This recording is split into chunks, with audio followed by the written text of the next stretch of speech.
So I did it. I read the books about America and Maxon's child. If you're new, you can go and watch my other videos recapping the selection series first, so you're not lost over here. What's interesting about these books that I'm recapping today is that this is the first time that I've read them. So I decided to write down my thoughts as I was reading these books, so you can kind of see like my internal monologue while I was reading these books. A lot of people talk about how America's daughter, Edelyn, is even more annoying than America, and truth be told, I actually didn't mind her. Granted, like, Edelyn has her flaws. She's very spoiled, very pompous. She's not exactly a likable character, but America did things that made me really mad. It's probably just a personal thing, but I really don't like when people say that they're confused about their feelings as an excuse for cheating. So while I don't really agree with Edelyn about a lot of things, did I like her more than America? No, but I didn't hate her. I didn't hate her. So we will be recapping the 4th and 5th books, the last books of the selection series, from the point of view of Edelyn, America and Maxon's daughter, and then there's this other book called Happily Ever After. It has like a couple of short stories, novellas, little snippets, you'll see.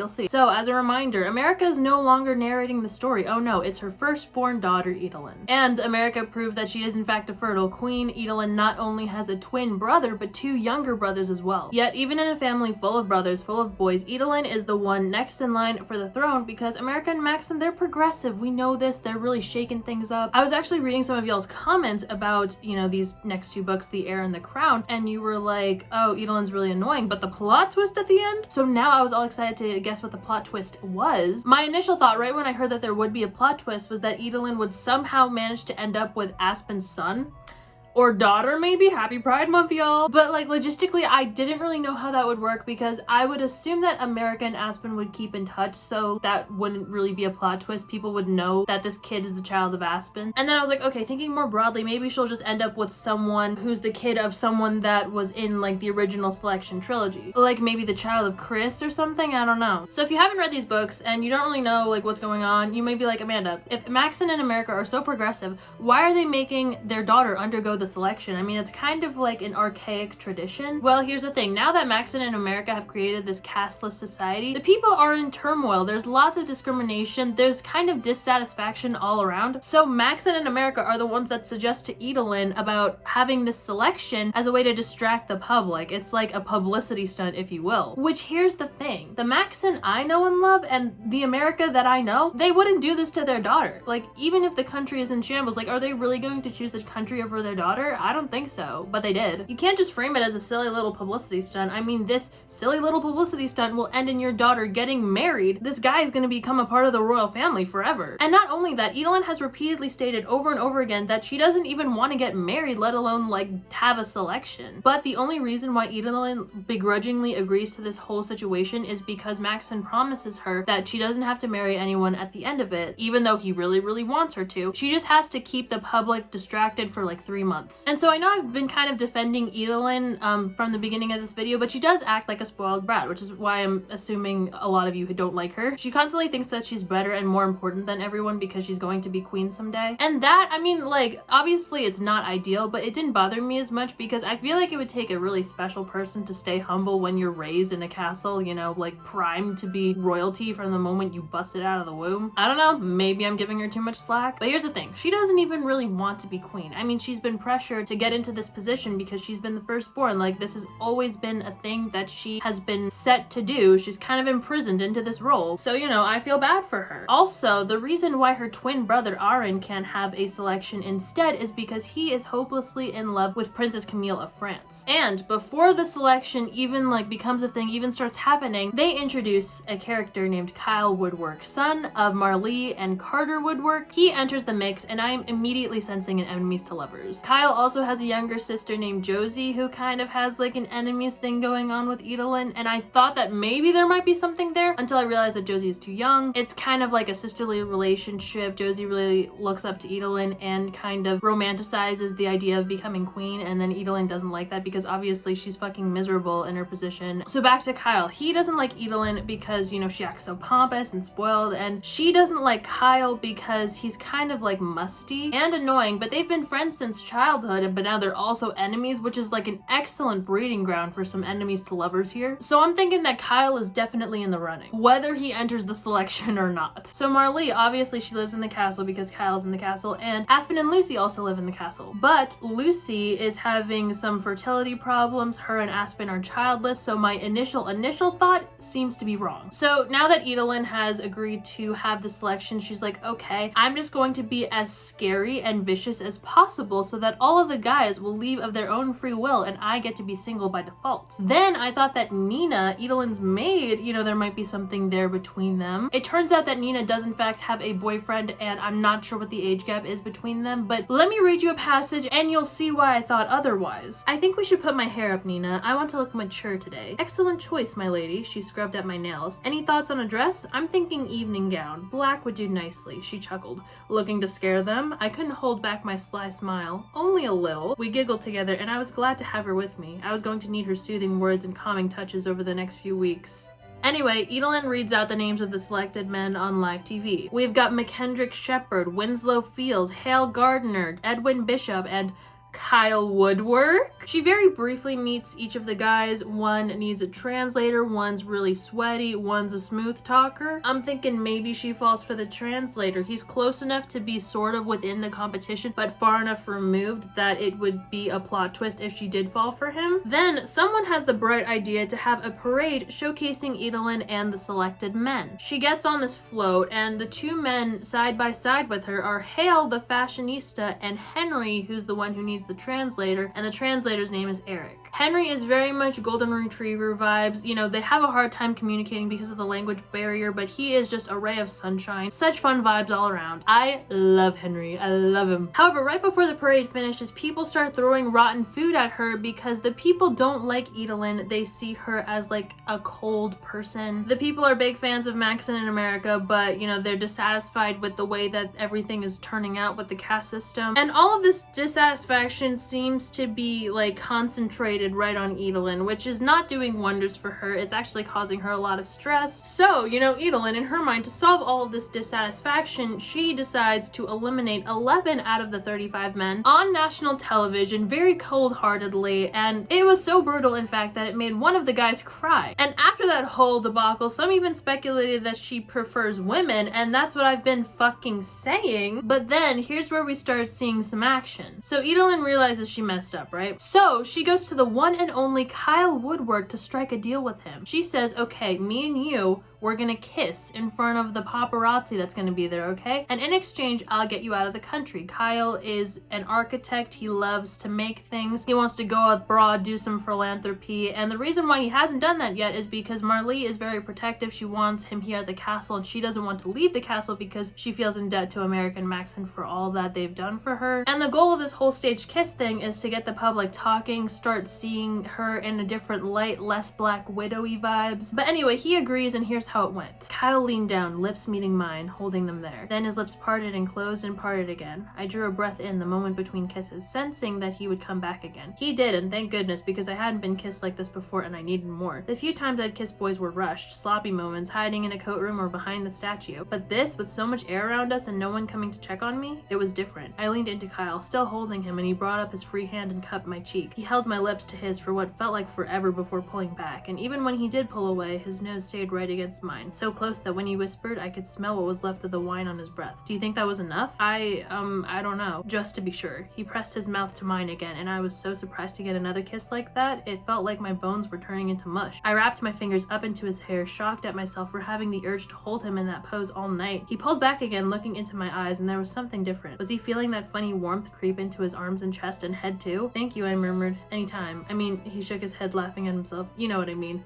Do we, Kyle? Then, for her second date, she goes to Hale the fashionista. But the second he tries to get her to open up about something personal, she dips. Like literally mid-convo, she runs away. This girl has her walls up, and even though that gave me secondhand embarrassment and it makes her kind of insufferable, I feel for her. I really do. She's an avoidant attachment girly, and low-key same. Then she goes on this date with this guy named Baden. He seems like a cool guy. He's like, let's see if we like each other, you know, no pressure really. She plays the piano, he plays the guitar, they have a good old music date. It seems great. He was very much giving Luca vibes from Miraculous, and I love my boy Luca, love him so much. But here's the thing though, I could feel it in my bones, and I'm not just saying this because this is what happened, but I could feel that they were going to ruin this guy's character Baden. Even though there were virtually no warning signs, but here's the thing, whenever a Luca-esque character comes on the screen, or you know, on the page, they always turn out bad, except for Luca. My boy Luca in Miraculous, he is the exception, and I love him for that. But everybody else that seems to act like Luca, they're never as good. They always, something fucking happens. Then there's this party, and she interacts with this guy named Ian. He's a little bit of a smooth talker, can kind of see right through her. Then she and Kyle make out in this closet, but she's treating it as sort of a friends with benefits type of thing, but he's getting, you know, a little bit more emotionally invested. But she still has her walls up high, like she doesn't want anyone getting emotionally close to her. She doesn't want to get hurt. And it was at this point that I realized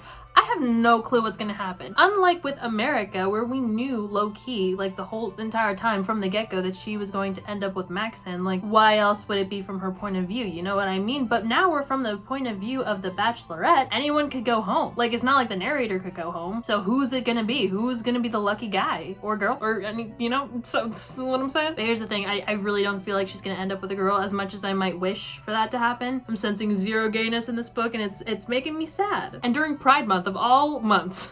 Then Edelyn goes on this date with a guy named Jack, and he was a creep. Fuck him. He had some sort of like degrading kink. So Aaron punched him in the face. He was thrown out immediately. Edelyn gave a chat to the rest of the guys. She was like, don't you try anything, and she kind of slayed, I'm not gonna lie. Then this character Lady Bryce comes in. She's one of Maxon's super young advisors, and you know, I'm not really sure what the age gap is. I think she might still be a little too old for Edelyn, but perhaps. Then Edelyn and Ian go on this horseback riding date, and he makes a little proposition to Edelyn. He senses that she doesn't really want a husband, that the selection might not have been her idea, but he says like, look, if you choose me, I'll just be there. I'll just be present. I'm not asking you to love me. I'm not asking for literally anything. I'll be good with a life of luxury, and you could just do your thing. Then Kyle, Henry, Eric the translator, and these two other guys proposed to Edelyn to have like this group cooking date. It was actually a pretty cute and fun date until the two other guys that I mentioned got into a fight. When that happened, Eric the translator ushered Edelyn back to her room, made sure she was alright and everything. And now let's talk about the two other guys in question. The first guy, his name was Burke. He was the instigator, asshole, you know, he got kicked out of the palace after that. But the other guy,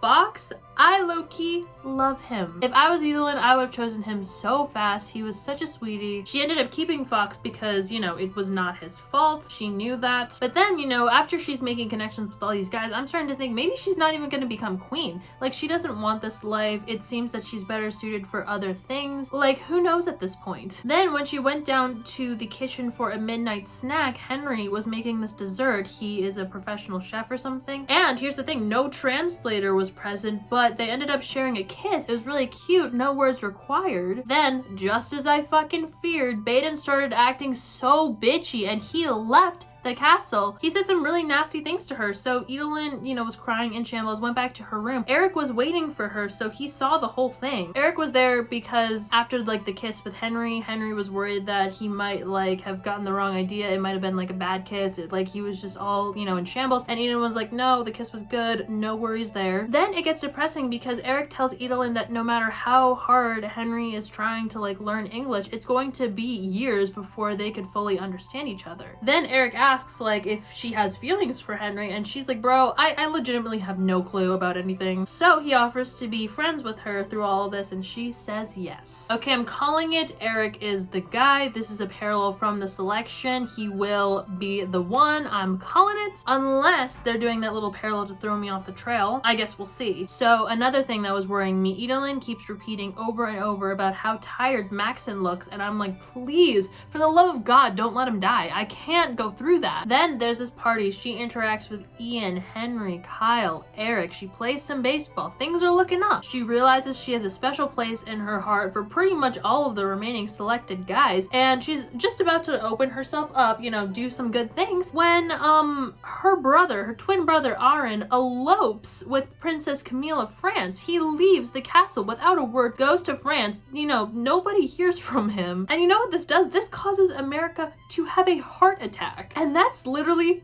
where this book ends, with America in the hospital having had a heart attack. So now we're on book 2, The Crown. And so I don't know if the reason why they were saying how tired Maxon looks was to throw us off the trail, and when in fact America was the one at risk. America seems to be fine. I don't think she's gonna die, and spoiler alert, she does not die. So given like this whole situation, Edelin's like, okay, you know what, I'm going to get married. This is just something that I have to do. I'm going to get married and become queen. And so at this point, there are a couple things that rub me the wrong way about these books. Number one is that America and Maxon are kind of two completely different people. Like, I know that they're a lot older, they had kids, they've grown up, but America, she acts like Queen Amberly, which if you've read the first books, her and Queen Amberly were very different personality-wise. Maxon's still pretty much the same, just like a little bit more subdued, but he's lacking that sassiness, which made me love him so much in the first place. And then the second thing is that I feel like they're shoving marriage propaganda down my throat. I don't know if anyone else is feeling this way, but Edelin is constantly being shamed by her parents, by her brother, by her country,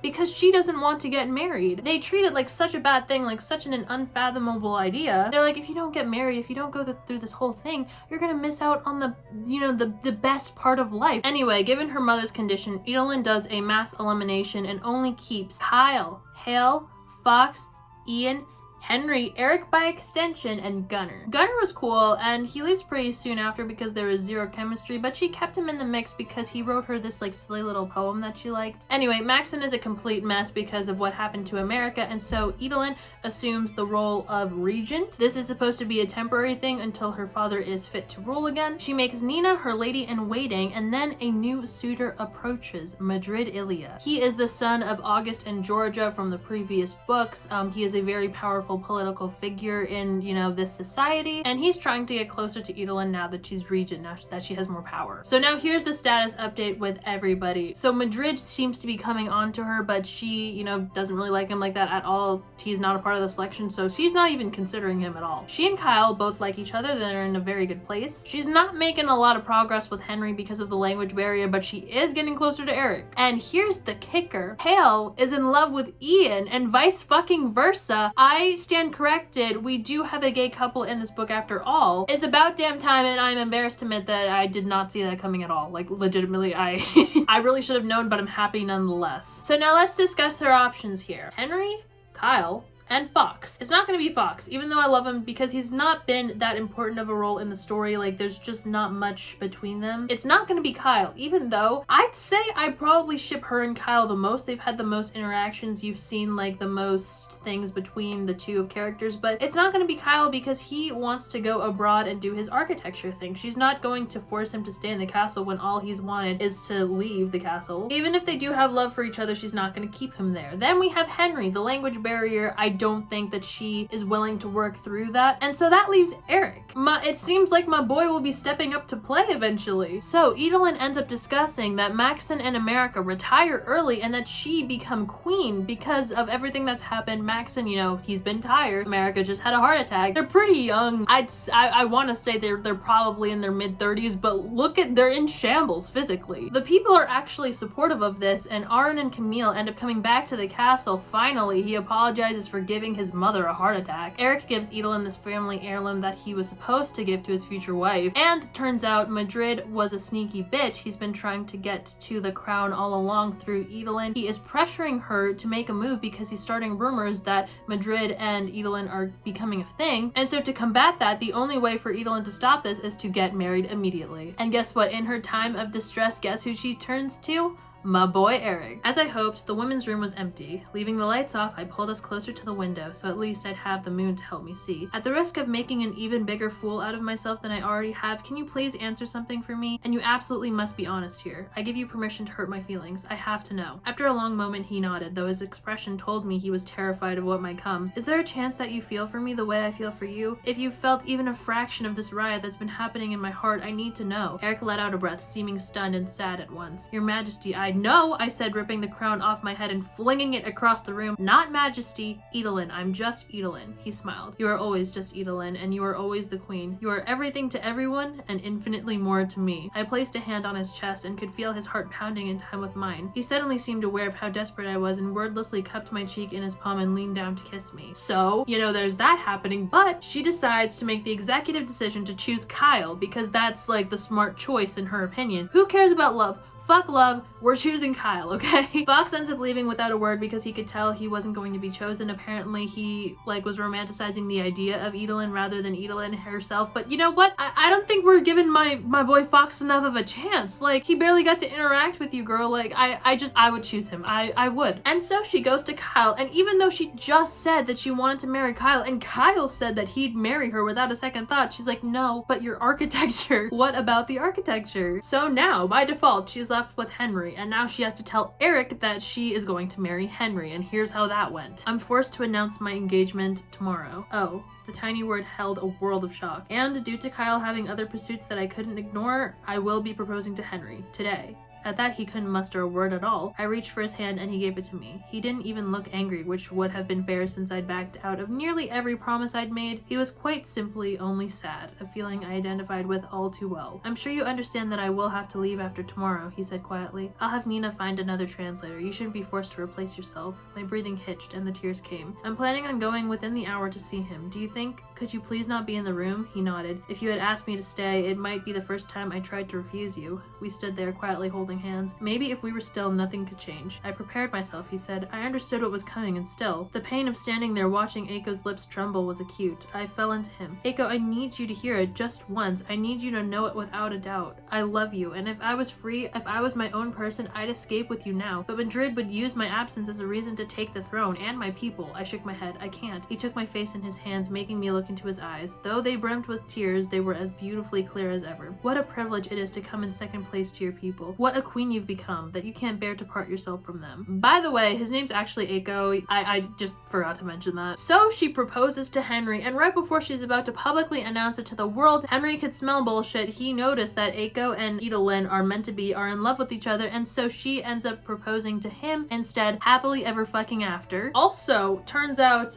Lady Bryce is actually Edelin's aunt because Maxon's dad was having an affair with this person, and she ended up having Lady Bryce. Also, Edelin is making Ilya a constitutional monarchy. How about that? The end. Was the romance between Edelin and Aiko a little bit rushed for my taste? Yeah. I know that the plot twist wouldn't have plot twisted if, they had been building up their relationship in the beginning, so, it is what it is. Now let's get to the book Happily Ever After with all the little short stories. There's a story about young Amberly and Clarkson when they were going through their own selection, and it just made me feel really bad for Amberly because Clarkson is such a shit pile of a person. The only reason that he picked her, Amberly, is that she did everything that he asked of her without a second thought. Like, he said casually, oh, I think your hair would look better shorter, and the instant she went back to her room, she cut it all off. That was like a test. He said that to all the other girls, but Queen Amberly was the only one who did it in full. She would even take a bullet for him, unfortunately. Then there was Aspen's POV about the Marley caning incident and America running off into the woods, and then there was the Marley POV of the caning incident. There was a Lucy POV too, and all of these POVs gave a little bit more insight into Marley and Carter's relationship, Lucy and Aspen's relationship. There was actually a Celeste POV. Here's a little passage. It was actually one of my faves because of her narration style. Celeste, on the other hand, someone whispered. Without moving, I tuned my ears to the conversation. I know, it's only been an hour and I'm already looking forward to her going home. I recognize that as America's voice, so the laugh that followed must have belonged to Marley. I don't want to talk badly about anyone, but she's so aggressive. Yes, I am. Thank you for noticing. Also, turns out Celeste was planning on trapping Maxon into a marriage by having like his kid. Like she was planning to get down and dirty with him, she would get pregnant, and bam, he would be forced to choose her. So that's, you know, concerning. Then there was a Where Are They Now section about Chris, Natalie, and Elise. Turns out Chris got with this professor 7 years older than her. They're childless but have lots of pets. They're both teachers. They seem to be thriving. Then, you know, Natalie, the free spirit that she is, she started a jewelry design company, dabbled a bit in acting, got divorced. She was also besties with Elise, who became an ambassador, got into an arranged marriage, but it actually ended up working out really well. She ended up having 2 kids, very slay. Now, here are my favorite parts of this book, happily ever after. There's 2 things. Let's start with the first one. Here is Maxon's POV of the night he and America first met. She didn't seem to notice that I had approached, so I stood there a moment, waiting for her to look up. After a while, I was starting to feel a little awkward. I figured she'd at least want to thank me, so I spoke. "Are you all right, my dear?" "I am not your dear," she said angrily as she whipped her head to look at me. She was still hidden by shadows, but her hair flashed in the silver moonlight that made its way through the clouds. Still, face lit or hidden, I got the full intention of her words. Where was the gratitude? One of my many worries was that these girls would be in a constant state of presenting the best sides of themselves, trying to impress me. I kept dreading that I'd spend weeks getting to know someone, thinking she was the one, and then after the wedding, some new person would come to the surface who I couldn't stand. And here was one who didn't care who I was. She was scolding me. I went to sit on the bench so it would be easier to talk. I tried not to get distracted by the curve of her waist and hip and leg, even the look of her bare foot. My mother and father were married this way and are quite happy. I hope to find happiness too, to find a woman who all of Ilya can love, someone to be my companion and to help entertain the leaders of other nations. I'm ready to find my wife. Even I could hear the desperation, the hope, the longing. The doubt crept back in. What if no one here could love me? No, I told myself, this will be a good thing. Again, my curiosity overwhelmed me, though I was sure she would lie. Which do you fight for? Actually, I'm here by mistake. Mistake? How is that possible? If she put her name in and it was drawn and she willingly came here? Yes, well, it's a long story, she said. I would have to learn what that was all about eventually. And now I'm here, and I'm not fighting. My plan is to enjoy the food until you kick me out. I couldn't help myself. I burst out laughing. This girl was the antithesis of everything I'd been expecting. Waiting to be kicked out, here for the food, I was surprisingly enjoying this. I chuckled again and tried to find out the name of this entertaining young woman. "I'm sorry, I can't read your pin in the dark." If she asked why I didn't know her name yet, I wondered which would sound better. A lie, that I had far too much work to do to put them to memory at the moment, or the truth, that I was so nervous about all this I had been putting it off until the last second. "I'm America." "Well, that's perfect," I said with a laugh. Based on her name alone, I couldn't believe she'd made the cut. That was the name of the old country, a stubborn and flawed land we rebuilt into something strong. Then again, maybe that was why father let her in, to show he had no fear or worries about her past, even if the rebels clung to it foolishly. For me, there was something musical about the word. America, my dear, I do hope you find something in this cage worth fighting for. After all this, I can only imagine what it would be like to see you actually try. I left the bench and knelt beside her, taking her hand. She was looking at her fingers and not into my eyes, and thank goodness for that. If she were, she'd have seen how absolutely floored I was the first time I finally truly saw her. The clouds moved at just the right moment, fully lighting her face by the moon. As if it weren't enough that she was willing to stand up to me and clearly unafraid to be herself, she was dazzlingly beautiful. Underneath thick lashes were eyes blue as ice, something cool to balance out the flames in her hair. Her cheeks were smooth and slightly blushed from crying, and her lips, soft and pink, slightly parted as she studied her hands. I felt a strange flutter in my chest, like the glow of a fireplace or the warmth of the afternoon. It stayed there for a moment, playing with my pulse. I mentally chastised